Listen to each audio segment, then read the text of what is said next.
Historical events have always been an inspiration in fiction, for books, for novels, for films, for TV, whatever.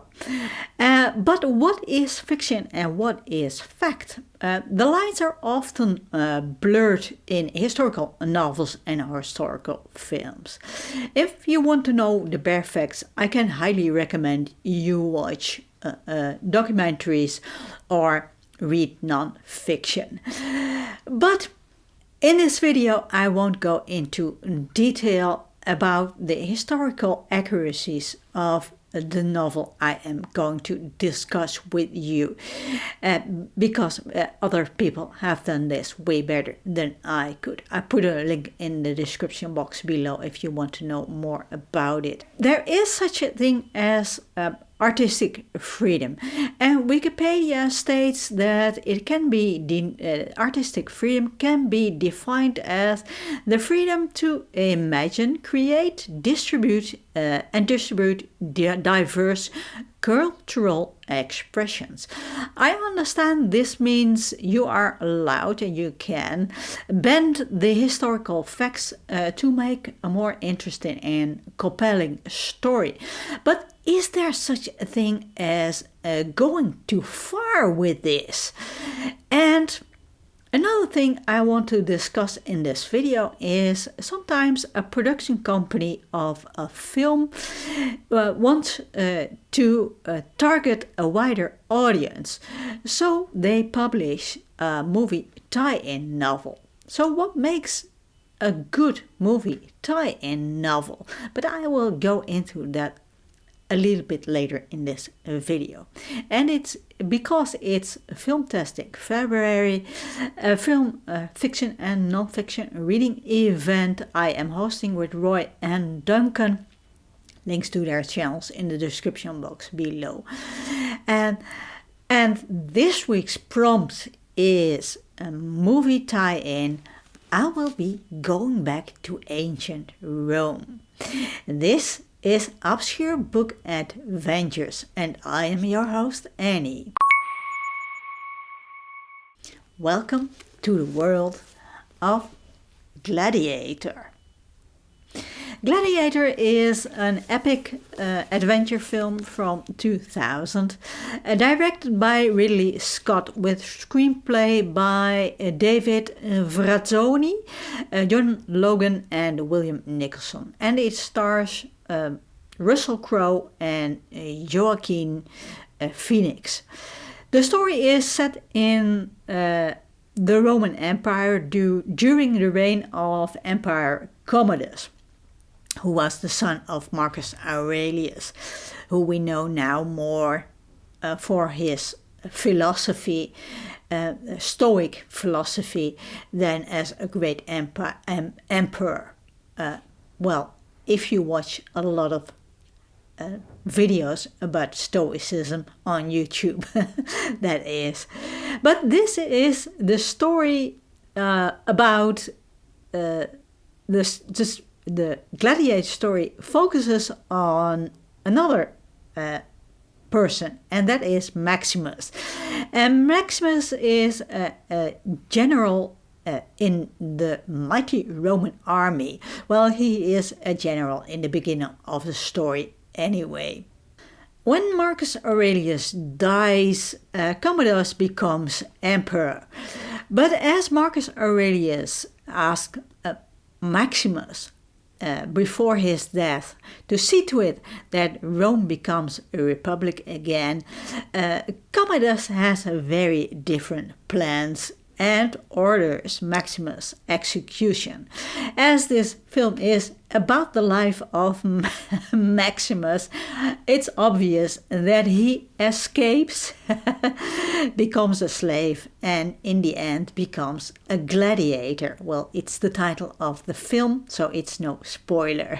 Like I said, I won't go into detail if this is historically accurate or not. I can highly recommend, if you want to know what in the film Gladiator is historical accurate and what is not. I can highly recommend you watch the video Gladiator, how historically accurate is it? And in this video, historian Tristan Hughes does an excellent job at explaining how things actually went in ancient Rome. It's a very interesting video. But I can't help but wonder about how far writers of Gladiator went in rewriting history. So in the beginning of the story, Emperor Marcus Aurelius dies, and not in an ordinary way. Well, maybe in an ordinary way for a Roman emperor, because, well, they often got more murdered. But the writers of Gladiator state that Marcus Aurelius was murdered by his son Commodus.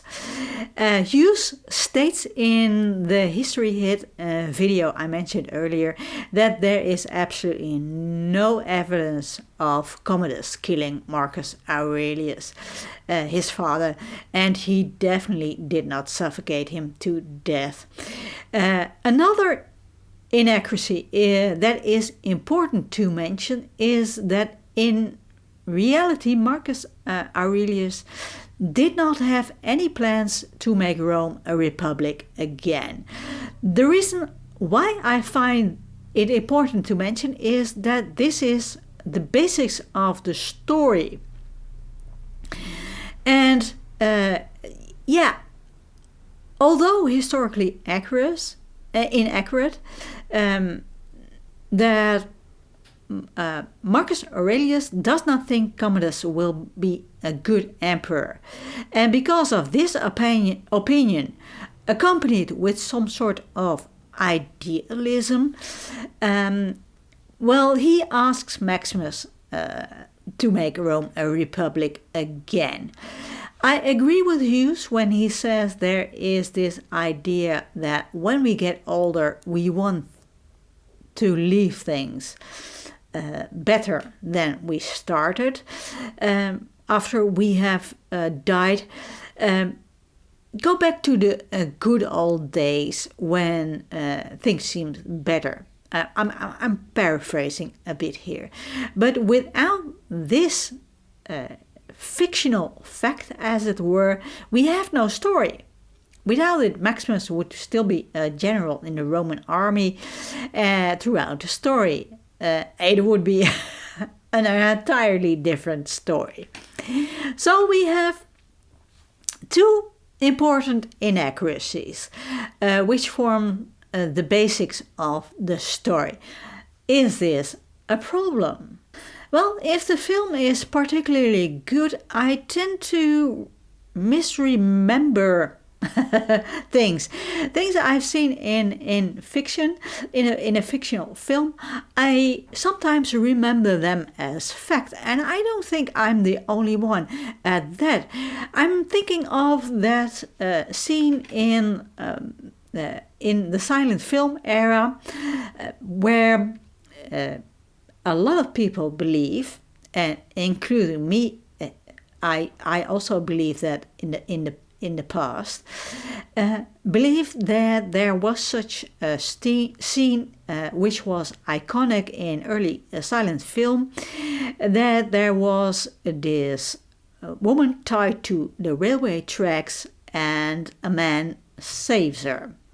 But this scene never happened in early cinema, in the silent film era. This was just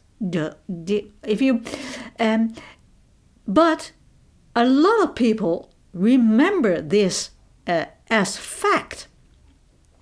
So there are two reasons why people are misremembering this, or are misinformed about this. One reason is there was indeed a scene where somebody was tied to the railway tracks, but the person tied to the railway tracks was a man, and he was saved by a woman. The second reason why people are misremembering this, and that there was indeed a scene in a film where a woman was tied to railway tracks and a man saves her, but that scene was filmed much later as some sort of parody on the silent film era. So people are really misinformed about it. If you want to know more about it and every detail about it, I can highly recommend you read the article Silent Movie Myth number 4, Tied to the Railroad Tracks, on the movie's Silently website. I will put a link to that in the description box below. But people are convinced of this idea that this scene occurred at regular intervals during the silent film era.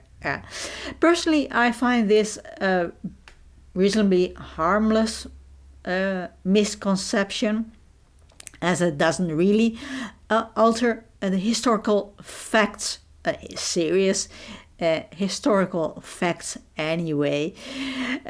So it's annoying when people don't believe you when you tell them they are misinformed, because it is so embedded in the minds of people that this occurred. This can be annoying, but that's basically it. But I would argue that reinventing history in Gladiator is more serious. I will go into that in a minute. Yes, Gladiator is so obviously an epic film. It's beautifully shot. Lighting and costumes are wonderful to look at. Editing is superb. Acting is excellent. We can't confuse this with a documentary. We know this is fiction.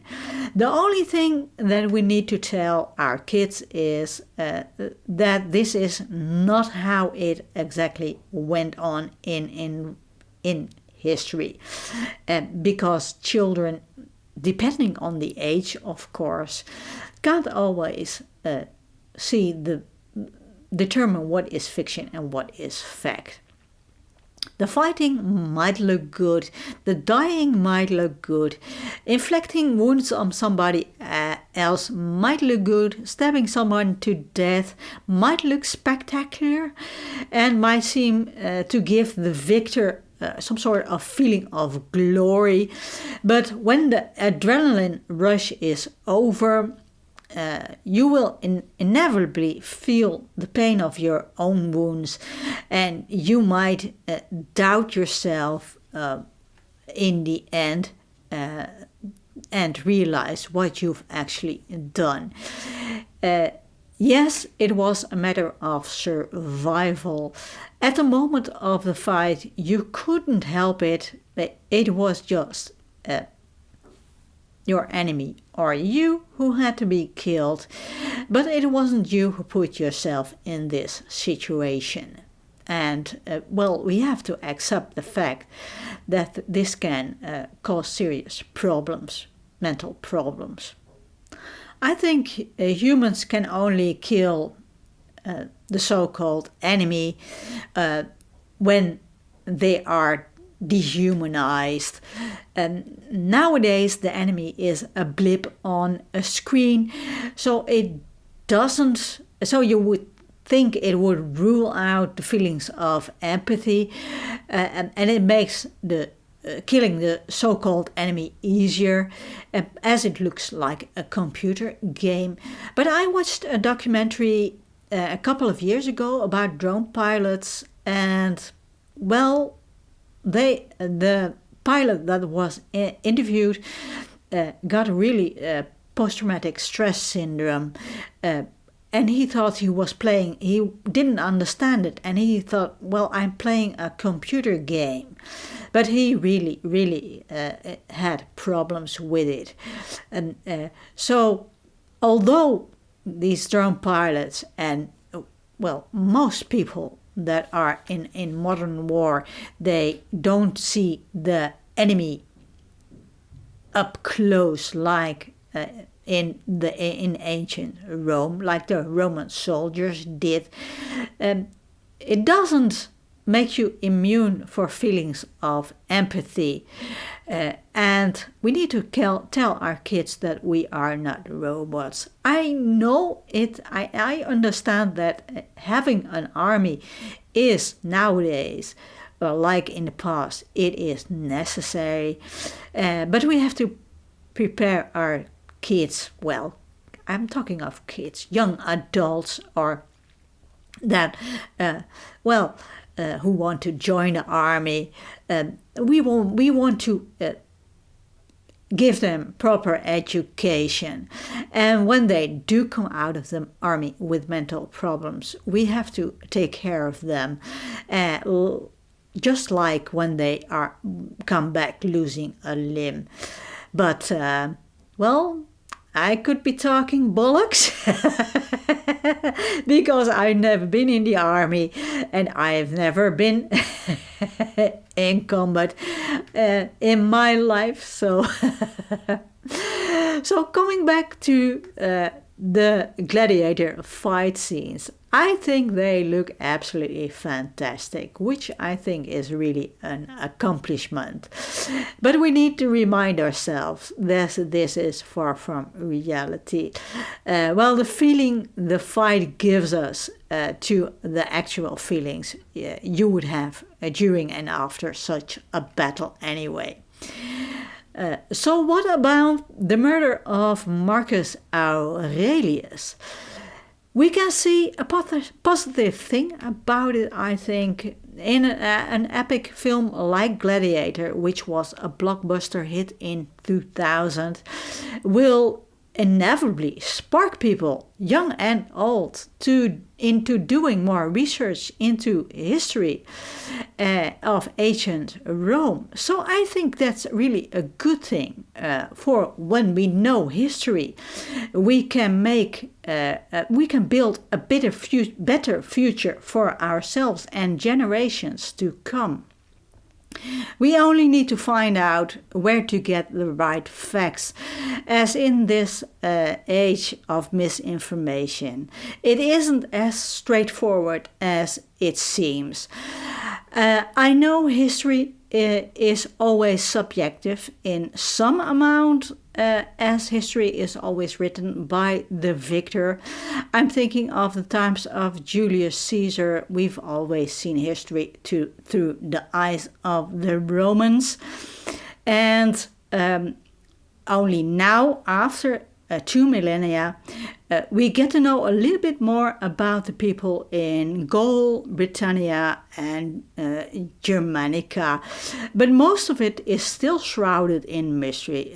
Julius Caesar saw to it, as he was excellent at marketing himself, he rewrote history and Roman history, his own history, but also Roman history, by also destroying the history of his enemies.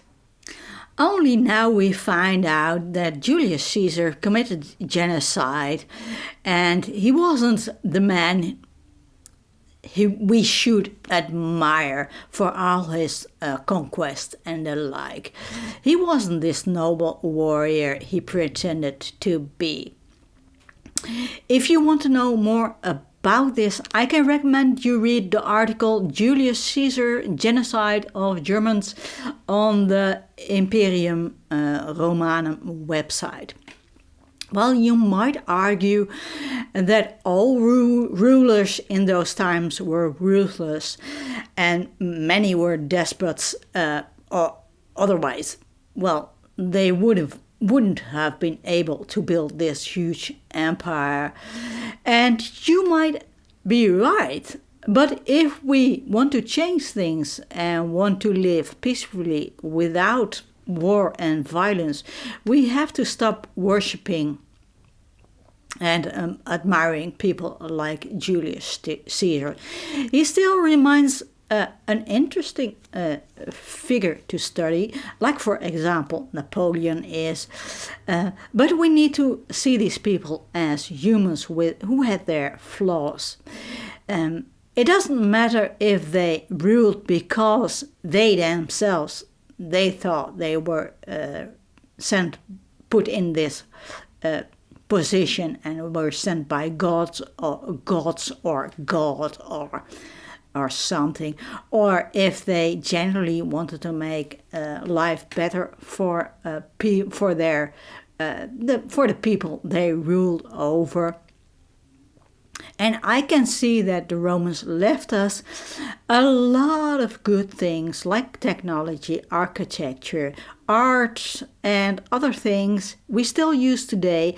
And I think it's actually okay to admire that. But people like Julius Caesar, they ruled by oppressing people.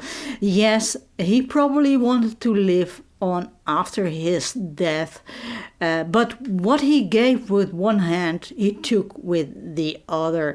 He improved the lives of the Romans, but there was still slavery, for example.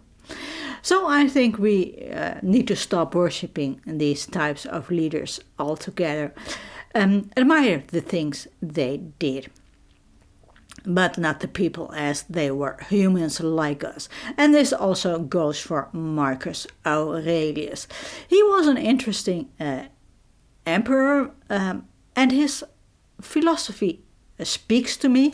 I often read his meditations. I find them really inspiring for my own life.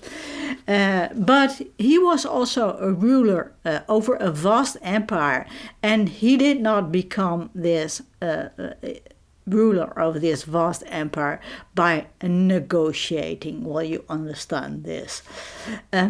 So he still had slaves, and women were supposed to be these domestic creatures. Yeah, so I wouldn't consider him to be the ideal political leader. But yeah, times were different back then. I think as long as we are evaluating historical fiction and find out for ourselves what actually happened and what not, there's no danger in going too far in changing historical event. If we've seen a film or read a book, we tend to talk about it anyway, and historical accuracy will eventually pop up and spark people, young and old, in doing more research on the history ourselves. As pure entertainment, I think the Gladiator film is just excellent. Right from the start, we are thrown in an exciting battle scene. We see Maximus struggles with reaching his personal goal and what is expected of him. And he is desperate to save his family, and he wants to do the right thing. But, well, Commodus, he doesn't let him. Thus, the story develops in a story as much about revenge as about justice. The pacing of the story is quite evenly distributed. The personal journey of Maximus is woven in between epic fight scenes, with the climax ending in the Colosseum. So I quite enjoyed the film, although seeing it on a big screen does it more justice, I think. At the same time, when the film was released in 2000, the Gladiator movie tie-in by Dewey Gram was published. A movie tie-in novel is a novel that is published at the same time as the film is released. So it was in the past always a good, in the past it could be just a transcript of a movie script, as people, well, not all people had money to go to the cinema, or had a cinema nearby, or had the opportunity to go to the cinema. They could read the movie tie-in. But nowadays, a movie tie-in has to help sell the film. And I think in that aspect, Dewey Gram has failed. Some minor changes set aside, this is just a transcript of the movie, and it doesn't really add anything to the story. If you've seen the film, you have nothing to gain by reading this movie tie-in. No. But if you have read the movie tie-in, you have everything to gain from watching the film. Yes, you know all of how the story goes and how the scenes are played out, but you can still enjoy the spectacular fight scenes, the great acting, and the splendid editing technique. But personally, I was a little bit disappointed in Gram's novel, and I was glad I didn't spend a lot of money buying the movie tie-in, buying this novel, because the English novel is quite expensive, and I did get the crappy German translation, which I think is a great way of getting a translated version of a movie tie-in or a novelization. It is a fun way to learn a new language, or in my case, to brush up my German a bit. so that's if you maybe you speak Spanish or French or Italian or some other language, it's just a cheaper option. If the English, that goes for every expensive novel out there, so that's that's a bonus tip for you. But like I said, personally, I was a little bit disappointed in Gram's novel. I would have liked to have seen more background information about Maximus, who really did exist and was a Roman general, about Commodus, and especially about Commodus' sister Lucilla, and Roman history in general. A movie tie-in is an excellent medium to incorporate elements which didn't make it in the film, because, well, in the film you have a limited time and space to tell your story, and for a novel it doesn't really matter. It's not really that much more expensive to write the difference between a 240-page novel or a 340-page novel. Okay, maybe it does matter. Now I think about it. If the target audience of the novel was a movie-going audience that doesn't really like to read, well, this could be why it's just a transcript. But that's not really logical, I think, because, well, even those people, they would be disappointed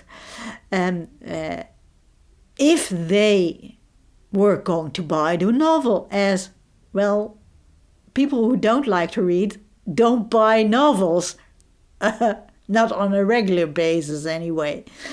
So why? I think it's a noble thing to try to get non-readers to read this way, but if it's exactly the same story. It is exactly played out chapter by chapter, scene by scene. It's the same as in the film.